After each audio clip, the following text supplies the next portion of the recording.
तो आज जो रेसिपी आप लोगों से शेयर करूँगी उसकी तारीफ़ में मैं कुछ नहीं बोलूँगी।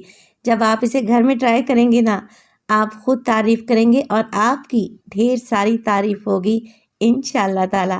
बिस्मिल्लाहिर्रहमानिर्रहीम। अस्सलामुअलैकुम। खुश रहें, आबाद रहें, जहाँ भी रहें, हैप्पी रहें और हेल्दी रहें। तो मैं हूँ फ़ाइज़ा और वेलकम करती हूँ आपको चटपटे पकवान में। आज बनाने लगी हूँ मैं सुलेमानी बीफ वाइट पुलाव की रेसिपी। अच्छी बात तो ये है, कोई भी गरम मसाला आपके मुंह में नहीं आएगा और जायके आपको सारे ही मिलेंगे। तो रेसिपी को एंड तक देखें, अच्छी लगे लाइक कर दें और चटपटे पकवान को सब्सक्राइब भी कर लें। तो चलें फिर सुलेमानी पुलाव बनाना स्टार्ट कर लेते हैं। अच्छा, ये मज़ेदार सा सुलेमानी बीफ वाइट पुलाव बनाने के लिए सबसे पहले तो ले लिया है मैंने बीफ का चिकना गोश्त आप लोगों ने इस्तेमाल करना है। इसका मतलब ये है कि बीफ के साथ हड्डी भी लगी हुई है और हल्की हल्की सी चर्बी भी है, जिससे पुलाव में टेस्ट बड़ा ही गज़ब का आएगा। आप लोग बीफ इस्तेमाल नहीं करना चाह रहे तो मटन ले सकते हैं, चिकन ले सकते हैं। चलें जी, बीफ के बड़े बड़े पीसेस हैं तो मैं इन्हें प्रेशर कुकर में गला लूँगी। प्रेशर कुकर में डालेंगे बीफ जिसका वज़न है 1 किलो।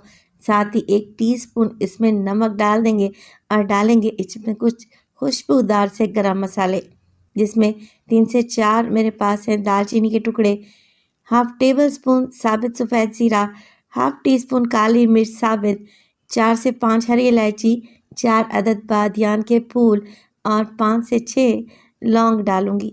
आप लोग स्क्रीनशॉट ले लिया करें ताकि जब भी आप पुलाव बनाएं आपको बनाने में ईजी रहे।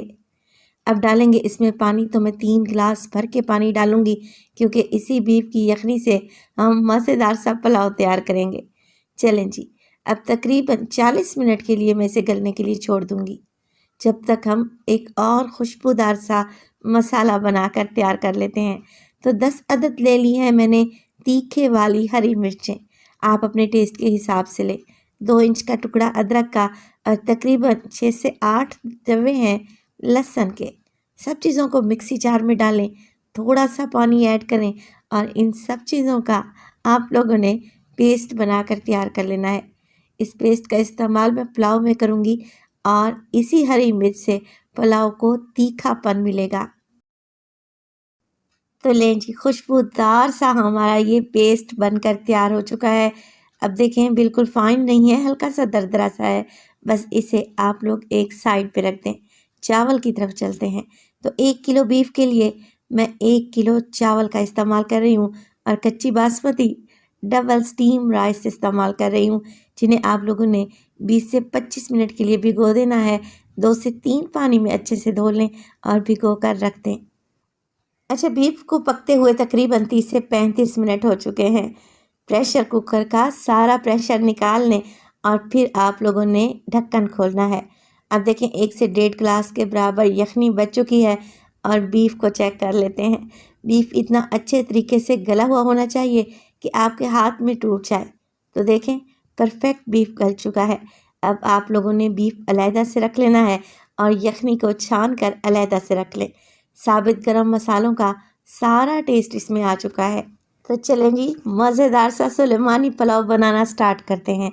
तो यहाँ पर एक पतीली में डाला है 1 कप के बराबर ऑयल और 2 मीडियम साइज़ के प्याज बारीक सा स्लाइस करके डाल दें। अब सुलेमानी बीफ पुलाव का कलर वाइट रहता है।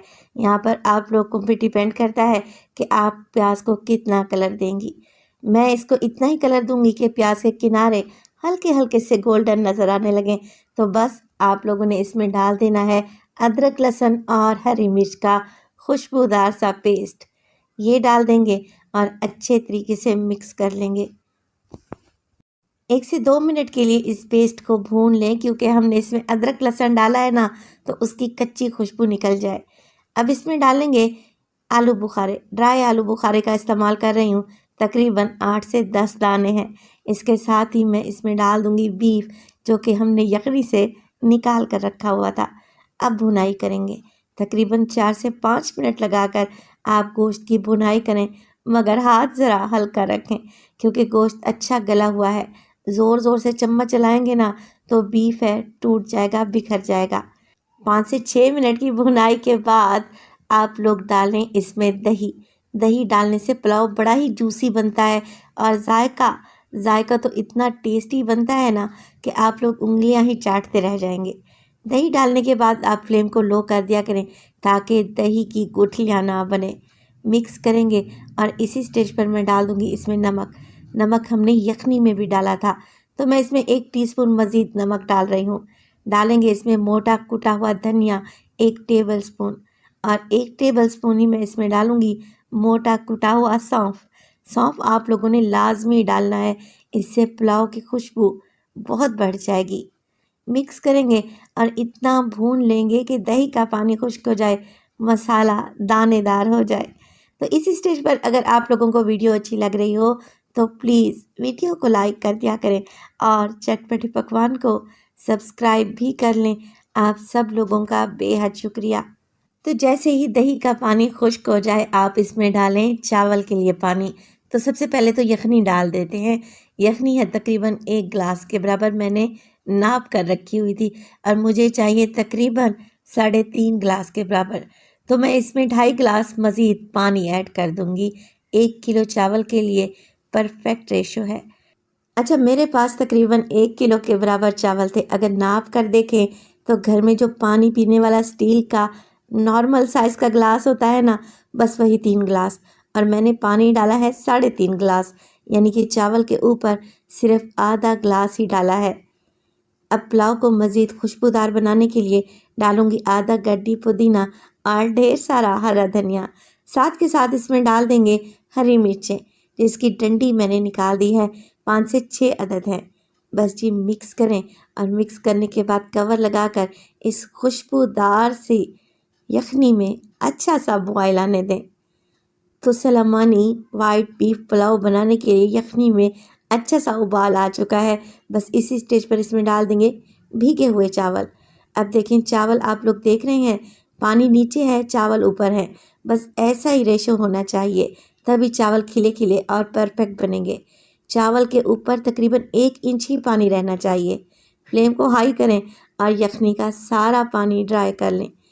तो जैसे ही चावल सारी खुशबूदार यखनी को सोख कर लेंगे ना, बड़े बड़े से बबल्स आने लगेंगे। ये निशानी है इस बात की कि अब चावल को दम पे लगाया जाए। तो बस कवर लगा दें और 15 मिनट के लिए मज़ेदार से सुलेमानी बीफ वाइट पुलाव को दम लगाएं। और 15 मिनट के बाद माशाल्लाह से आप चावल चेक करें। खुशबूदार तो इतने हैं कि मैं आपको बता नहीं सकती, और चावल कितना दानेदार बना है, माशाल्लाह से देखते ही खाने को दिल कर रहा है। तो आप लोगों ने ये रेसिपी तो घर में एक दफ़ा लाजमी ट्राई करनी है। आजकल शादियों का सीज़न है तो घर में दावतें भी खूब हो रही हैं। बस मेरी रेसिपीज़ को ट्राई करते जाएं और इंशाअल्लाह ताला आपकी खूब तारीफ़ होगी। देखें चावल का एक एक दाना खिला हुआ है और मैं आपको बीफ तोड़ कर दिखाती हूँ। कितना ज़बरदस्त सा बीफ गला हुआ है, ऐसा कि आपके मुंह में घुलता जाएगा। तो रेसिपी ज़रूर बनाएं और अपना फीडबैक दें कि आपको मेरी रेसिपीज़ कैसी लग रही हैं। अपना बहुत सारा ख्याल रखिएगा। फ़ाइज़ा को अपनी दुआओं में याद रखिएगा। मुझे दीजिए इजाज़त। टिल देन, अल्लाह निगहबान। तो ये वीडियो देखने के बाद आप सिर्फ़ और सिर्फ आधे घंटे में बेहतरीन जायके वाला शोरबे वाला चिकन बना लेंगे। चिकन के अंदर तक टेस्ट होगा, चिकन एकदम सॉफ्ट और मक्खन मलाई की तरह नरम, और तो और ग्रेवी भी जायकेदार बनेगी। बिस्मिल्लाहिर्रहमानिर्रहीम। अस्सलाम वालेकुम। खुश रहें, आबाद रहें, जहाँ भी रहें हैप्पी रहें और हेल्दी रहें। तो मैं हूँ फ़ाइज़ा और वेलकम करती हूँ आपको चटपटे पकवान में। तो आज आप लोगों से शेयर करने लगी हूँ मैं तरी वाला या शोरबे वाला जायकेदार चिकन। ना ही खड़े गरम मसालों का इस्तेमाल करूँगी और ना ही इसमें डलेंगे टमाटर। तो रेसिपी को एंड तक देखें, अच्छी लगे तो लाइक कर दें और चटपटे पकवान को सब्सक्राइब भी कर लें। तो चलें फिर रेसिपी स्टार्ट कर लेते हैं। अच्छा, ये टेस्टी सा चिकन बनाने के लिए सबसे पहले तो मैंने 1 किलो के बराबर चिकन ले लिया है।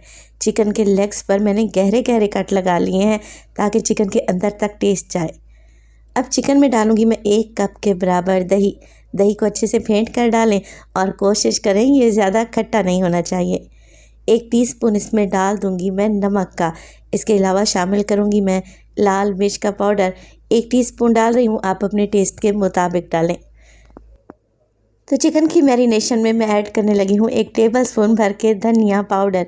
इसके अलावा शामिल करूँगी मैं 1/4 टीस्पून के बराबर हल्दी। कश्मीरी लाल मिर्च का इस्तेमाल करूँगी मैं 1 टीस्पून, इससे कलर बहुत खूबसूरत आएगा। अगर आप लोगों के पास है तो आप लाजमी डालें। मोटा कुटा हुआ ज़ीरा 1/2 टेबलस्पून डाल दें।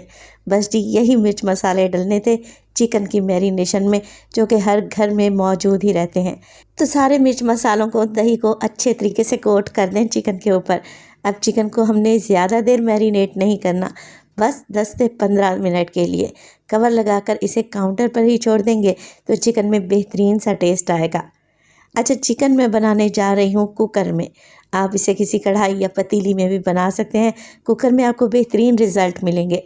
कुकर में शामिल कर दिया है मैंने 1 कप के बराबर कुकिंग ऑयल। आप लोग घी भी ले सकते हैं।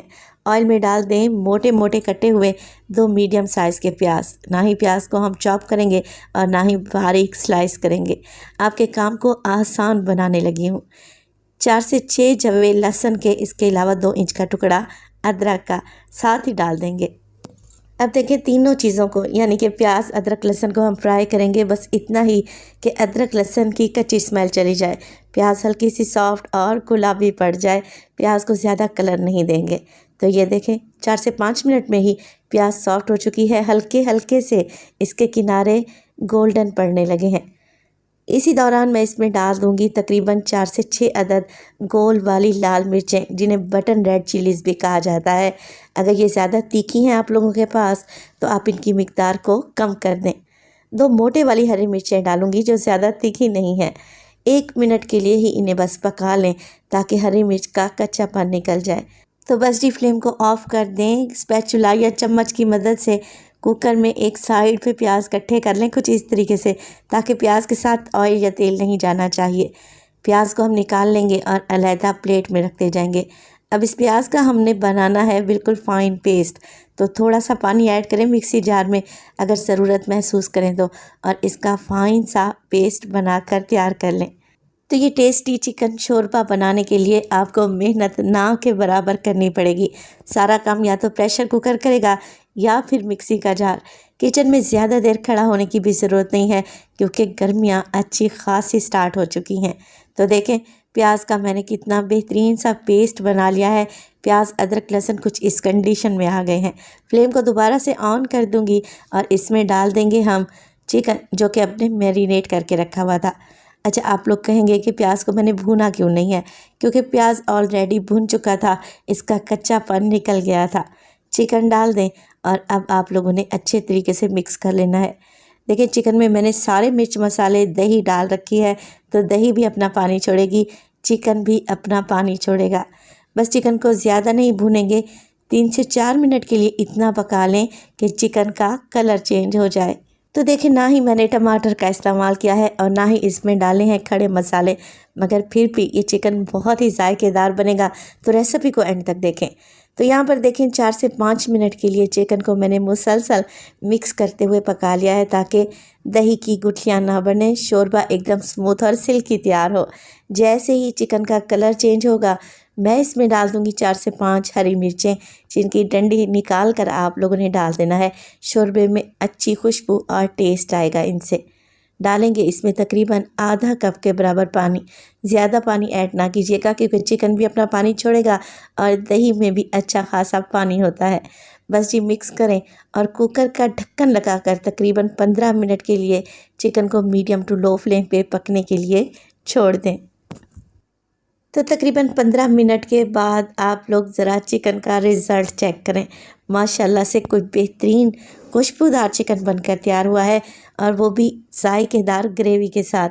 चिकन अच्छे तरीके से गल चुका है। मैं आप लोगों को ज़रा चेक करवा देती हूँ कि देखें चिकन ने हड्डी को छोड़ दिया है। तो माशाल्लाह से बेहतरीन ग्रेवी वाला चिकन तैयार है। मगर वीडियो स्टेज पर अभी ख़त्म नहीं हुई, अभी हमने कुछ फ्लेवर और इसमें ऐड करने हैं जिससे ये चिकन मज़ीद जायकेदार बन जाएगा।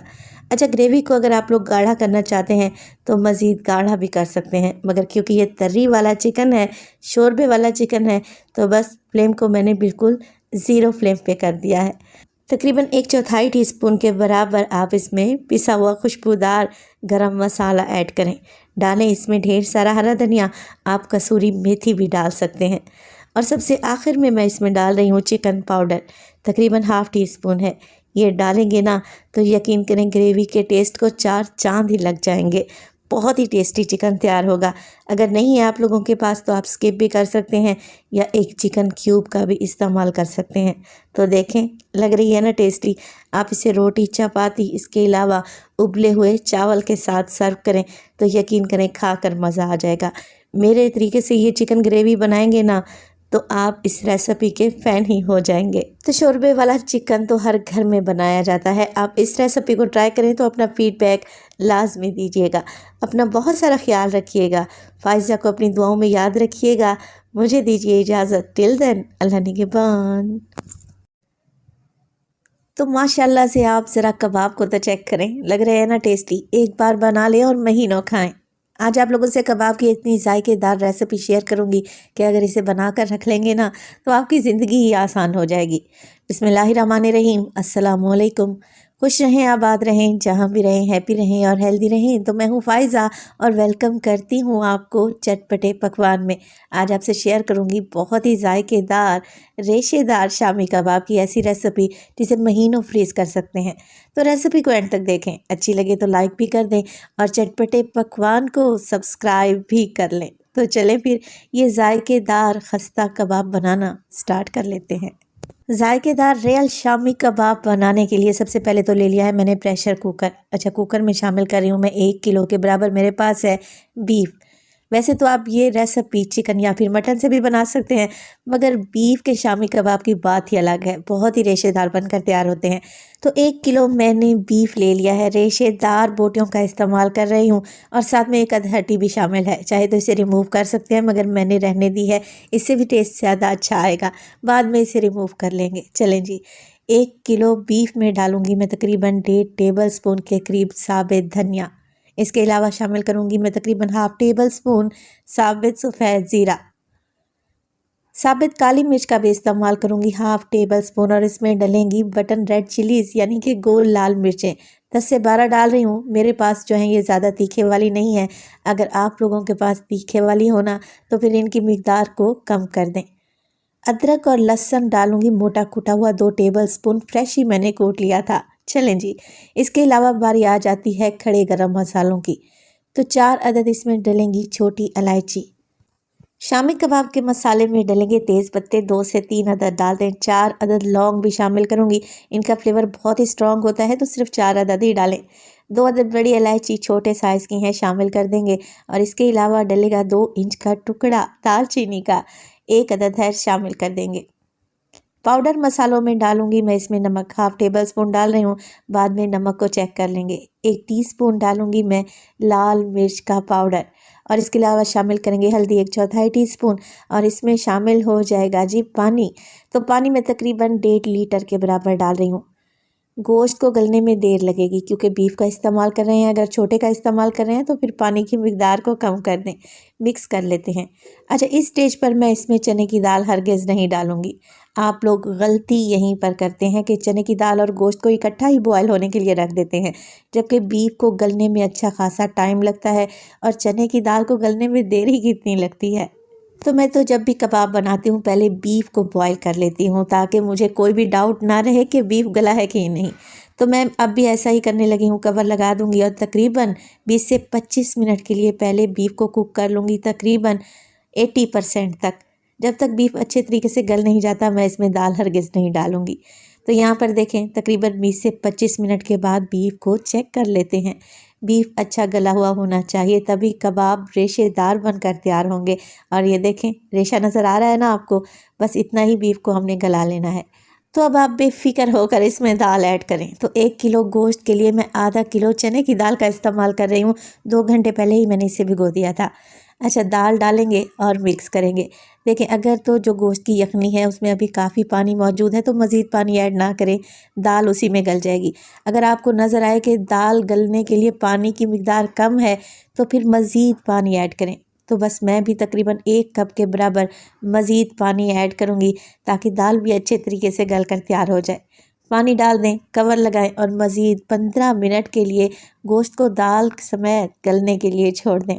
तो जब भी आप बीफ या फिर मटन से शामी कबाब बनाएं तो इसी तरीके से बनाया करें। हाँ, अगर आप चिकन से बना रहे हैं तब आप चिकन को और दाल को इकट्ठा ही डाल दिया करें, कोई इशू नहीं है।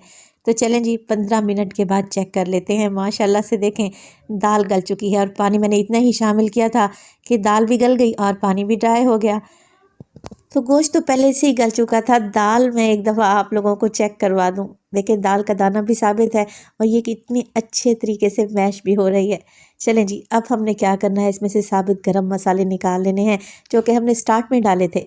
इनका अब कोई काम नहीं है क्योंकि सारा अरोमा कबाब के मिक्स में आ चुका है। तो तेज़पत्ता, दालचीनी, बड़ी इलायची आप लोगों ने निकाल कर अलहदा रख लेनी है। गर्मा गर्म दाल और गोश्त के मिक्स को हम लोगों ने कूट लेना है, पीस लेना है।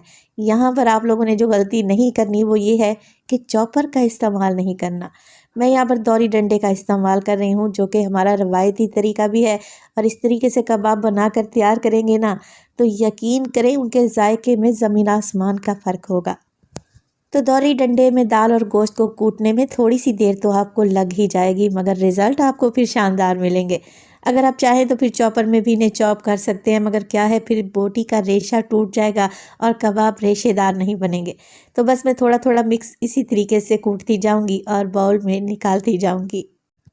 तो बेहतरीन रेशेदार शामी कबाब का मिक्स बनकर तैयार है। यहाँ पर देखें कैसा रेशा बन रहा है अभी से। अभी तो इसमें मज़ीद चीज़ें ऐड होंगी।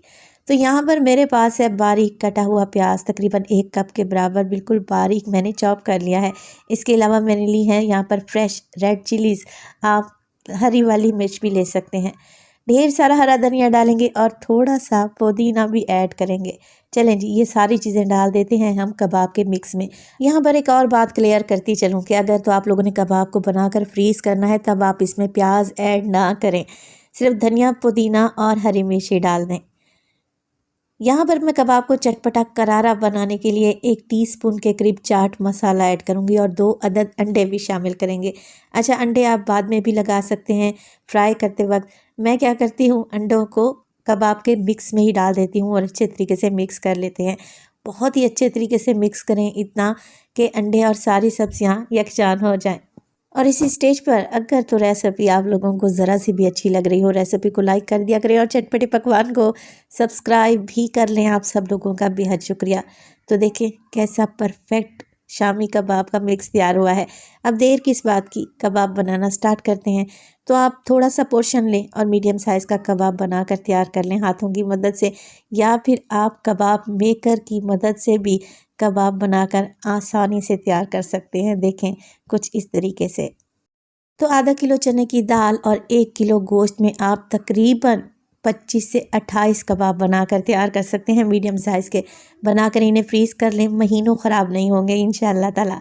तो चलें जी, मैंने भी ढेर सारे कबाब बना लिए हैं, अब हम इन्हें फ्राई करते हैं। तो कम ऑयल में बनने वाले जायकेदार कबाब होंगे शैलो फ्राई। तो मैंने आधा कप कुकिंग ऑयल डाल दिया है फ्राइंग पैन में और हल्का सा इसे गर्म करेंगे मीडियम टू लो फ्लेम पे और इस तरीके से कबाब ऐड करते जाएंगे। एक वक्त में आप ढेर सारे कबाब फ्राई कर सकते हैं, ना ही ऑयल गंदा होगा और इंशाअल्लाह ताला ना ही कबाब टूटेंगे। ये कबाब बनाकर आप फ्रीज़ कर लेते हैं तो आपकी ज़िंदगी ही आसान हो जाएगी। नाश्ते में बनाकर पराठों के साथ एंजॉय करें, बच्चों को लंच बॉक्स के लिए दें, या कोई भी मेहमान आ जाए झटपट से चाय बनाएं और कबाब फ्राई कर लें। है ना आसान सी रेसिपी। तो बस एक साइड से जैसे ही कबाब गोल्डन हो जाते हैं, साइड को चेंज कर लें और दूसरी साइड से भी इन्हें गोल्डन होने दें। आप ये कबाब अंडा लगा कर भी फ्राई कर सकते हैं और एज इट इज़ ही फ्राई कर सकते हैं, तो जैसे आपका दिल करे। तो दोनों साइडों से कबाब खस्ता हो चुके हैं, गोल्डन हो चुके हैं। गर्मा गर्म कबाब को निकालेंगे और आप इन्हें सर्व करें हरी चटनी या फिर केचप के साथ, खाकर मज़ा आ जाएगा। तो आज की जायकेदार कबाब की रेसिपी को ट्राई करें तो अपना फीडबैक लाजमी दिया करें। मैं आपको कबाब तोड़ कर दिखाती हूँ कि ये कितने रेशेदार और यम्मी लग रहे हैं। तो माशाल्लाह से कबाब तो बेहतरीन बने हैं। अब ट्राई करने की बारी आपकी है। रेसिपी बनाएं तो अपना फीडबैक लाजमी दिया करें। अपना बहुत सारा ख्याल रखिएगा। फाइज़ा को अपनी दुआओं में याद रखिएगा। मुझे दीजिए इजाज़त। टिल देन, अल्लाह निगहबान। ईद हो, दावत हो या फिर कोई खुशी का मौका, मीठा तो हर घर में ही बनाया जाता है। तो चटपटे पकवान में आज लाई हूँ आप लोगों के लिए एक ऐसे ही यूनिक मीठे की रेसिपी जिसे देखते ही आपके मुंह में पानी आ जाएगा। बिस्मिल्लाहिर्रहमानिर्रहीम। अस्सलामुअलैकुम। खुश रहें, आबाद रहें, जहाँ भी रहें, हैप्पी रहें और हेल्दी रहें। तो मैं हूँ फ़ाइज़ा और वेलकम करती हूँ आपको चटपटे पकवान में। आज आपसे शेयर करूँगी मैं रोज़ मलाई फ़िरनी की रेसिपी। बड़ी ही टेस्टी बनती है, यकीन करें आपके दस्तरख़्वान की शान बढ़ा देगी ये फ़िरनी। तो रेसिपी को एंड तक देखें, अच्छी लगे तो लाइक भी कर दें। तो चलें फिर रेसिपी स्टार्ट कर लेते हैं। तो ये टेस्टी क्रीमी रोज़ मलाई फ़िरनी बनाने के लिए सबसे पहले तो ले लिए हैं मैंने आधा कप के बराबर चावल। अच्छा, चावल मेरे पास बासमती रखे थे, आप लोग टूटे हुए चावल भी ले सकते हैं। आधा कप चावल लें और 2 घंटे पहले इसे भिगो दें। चावल सॉफ्ट हो जाएगा ना, तो आप लोग क्या करें, थोड़ा सा पानी या फिर इसमें दूध ऐड करें और इसको बिल्कुल बारीक सा आप लोगों ने पीस लेना है। रोज़ मलाई फ़िरनी बनाने के लिए चावल जो हमने पीसने हैं ना, बहुत ज़्यादा पाउडर नहीं बना देना आप लोगों ने। देखें, मैं आपको इसका टेक्सचर चेक करवा देती हूँ। हल्का सा दाना नज़र आ रहा है, बस ऐसा ही चावल आप लोगों ने पीस कर तैयार कर लेना है। चलें जी, इस आधा कप चावल को मैंने आधा कप दूध डाल के पीसा है, आप पानी भी डाल सकते हैं। इसे रख दें एक साइड पर। और अब मैंने ले लिया है तकरीबन 1.5 किलो के बराबर दूध। मीठा मैं जब भी बनाती हूँ टेट्रा पैक का दूध इस्तेमाल करती हूँ, आप लोग खुला दूध भी ले सकते हैं। अच्छा, आप लोगों के घर में अगर बग़ैर मिलावट के दूध आता है ना, बिल्कुल ख़ालिस, तो आप उसका भी इस्तेमाल कर सकते हैं। मैं टेट्रा पैक का दूध इसलिए लेती हूँ कि ये डालने के बाद आपको मिल्क पाउडर या कंडेंस मिल्क डालने की ज़रूरत नहीं रहती। चलें जी, 1.5 लीटर दूध में डाल रही हूँ मैं आधा कप पिसे हुए चावल। दूध समेत ही डाल दें। अब देखिए, टेट्रा पैक का दूध पहले से बॉयल होता है, तो मैंने इसे बॉयल भी नहीं किया। आप लोग कच्चा दूध ले रहे हैं तो पहले बॉयल कर लें। फ़िरनी में अच्छी खुशबू के लिए डाल दूंगी मैं इसमें 4 से 5 छोटी इलायची। आप इलायची का पाउडर भी इस्तेमाल कर सकते हैं। चलें जी, फ्लेम को ऑन करें, मीडियम टू लो रखें और मुसलसल मिक्स करते हुए फ़िरनी में या दूध में एक बॉयल आने दें। देखिए, चावल हमने पीस कर डाला है। अगर आप लोग मिक्स नहीं करेंगे ना, तो चावल नीचे जाकर बैठ जाएंगे, खीर जल जाएगी। तो मुसलसल मिक्स करते हुए दूध में एक बॉयल आ चुका है। आप लोग क्या करें, इस स्टेज पर आप फ्लेम को बिल्कुल लो कर दें और फ़िरनी को पकने के लिए छोड़ दें, मगर ध्यान दें वक्फे वक्फे से चम्मच चलाते रहें। जो चावल हमने इसमें डाले हैं वो फूल जाएंगे, सॉफ्ट हो जाएंगे, ज़्यादा देर नहीं लगेगी। फ़िरनी को पकाते हुए मुझे 15 मिनट गुजर चुके हैं। देखें, फ़िरनी गाढ़ा होना स्टार्ट हो चुकी है। चावल जो मैंने डाले थे वो अच्छे क्रीमी हो चुके हैं, गल चुके हैं। चलें जी, इसी स्टेज पर आप इसमें डाल दें चीनी। चीनी मैं आधा कप इस्तेमाल कर रही हूँ, नॉर्मल मीठा बनेगा। अगर ज़्यादा मीठा खाते हैं तो फिर चीनी की मिकदार को बढ़ा दें, कम खाते हैं तो कम कर दें। इसके साथ ही ड्राई फ्रूट्स डाल दूँगी, तकरीबन 2 टेबलस्पून के करीब। पिस्ते और बादाम मैंने बारीक काट कर रखे हुए थे। तो देखिए, चीनी डालते ही आप फ़िरनी की कंसिस्टेंसी को चेक करें, दोबारा से पतली हो गई है क्योंकि चीनी अपना पानी छोड़ती है। चीनी डालने के बाद भी आप इसको मज़ीद पकाएं ताकि चीनी का कच्चापन निकल जाए और फ़िरनी दोबारा से थिक होने लगे। अब फ़िरनी को क्रीमी बनाने के लिए मैं इसमें डालूँगी आधा कप के बराबर क्रीम। मैं टेट्रा पैक की इस्तेमाल कर रही हूँ, आप लोग घर की फ्रेश बालाई भी डाल सकते हैं। तो घर में जो बालाई आती है ना दूध के ऊपर, उसको अच्छे तरीके से फेंट लें, कोशिश करें फ्रेश होनी चाहिए और इस फ़िरनी में ऐड कर दें। इससे फ़िरनी मज़ीद टेस्टी और क्रीमी बनेगी, बिल्कुल रबड़ीदार, मलाईदार। मिक्स कर लेते हैं। चलें जी, 2 से 3 मिनट के लिए मज़ीद मैं फ़िरनी को पकाऊंगी। अच्छा, सवैयाँ तो आप हर ईद पर बनाते हैं, इस दफ़ा ये रोज़ मलाई फ़िरनी ट्राई करें। यकीन करें, जो भी खाएगा आपके ही गुण गाएगा। ये कोई इतनी जायकेदार बनकर तैयार होती है। तो 4 से 5 मिनट के लिए मज़ीद मैंने पका लिया। अब रोज़ मलाई फ़िरनी बना रहे हैं तो इसमें शामिल करेंगे रोज़ एसेंस या फिर रोज़ वाटर।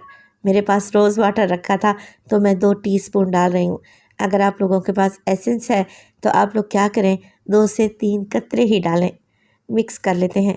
अब फ़िरनी को अच्छा कलर देने के लिए और बिल्कुल गुलाबी सा बनाने के लिए मैं इसमें ऐड करूँगी रेड फूड कलर या पिंक फूड कलर। ये ऑप्शनल है, डालना चाहें तो डालें, अदरवाइज़ स्किप भी कर सकते हैं।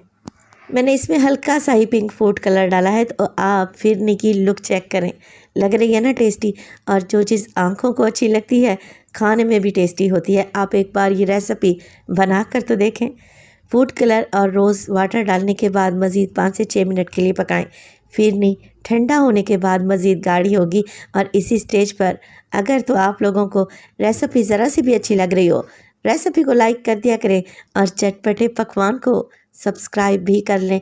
आप सब लोगों का बेहद शुक्रिया। तो माशाल्लाह से बेहतरीन सी खुशबू आ रही है इस फिरनी से। बस फ्लेम को ऑफ़ करें और इसे रूम टेम्परेचर पे ले आएँ। मैं आपको इसकी थिकनेस चेक करवाती हूँ। माशाल्लाह से देखें, ठंडा होने के बाद ये रोज़ मलाई फिरनी कितनी थिक और क्रीमी हो गई है। गार्निश करेंगे इसे पिस्ता और बादाम से और गुलाब की पत्तियों से। तो मैं आपको ये नहीं कहती कि आप इस मीठी ईद पर मीठी सेवइयाँ ना बनाएं, मगर आप इस रोज़ मलाई फिरनी को एक बार तो ज़रूर ट्राई करें। जो भी खाएगा ना, यकीन करें आपकी तारीफ़ करेगा। ये बड़ी ही टेस्टी और क्रीमी फिरनी बनकर तैयार होती है। तो मैंने इसे गार्निश कर दिया है क्रीम से, जिसे मैंने पाइपिंग बैग में फिल करके रखा हुआ था। तो लग रही है ना टेस्टी? तो रेसिपी को ज़रूर ट्राई करें। रेसिपी अच्छी लगे तो लाइक कर दें और चटपटे पकवान को सब्सक्राइब भी कर लें। अपना बहुत सारा ख्याल रखिएगा। फ़ाइज़ा को अपनी दुआओं में याद रखिएगा। मुझे दीजिए इजाज़त। टिल देन, अल्लाह निगहबान।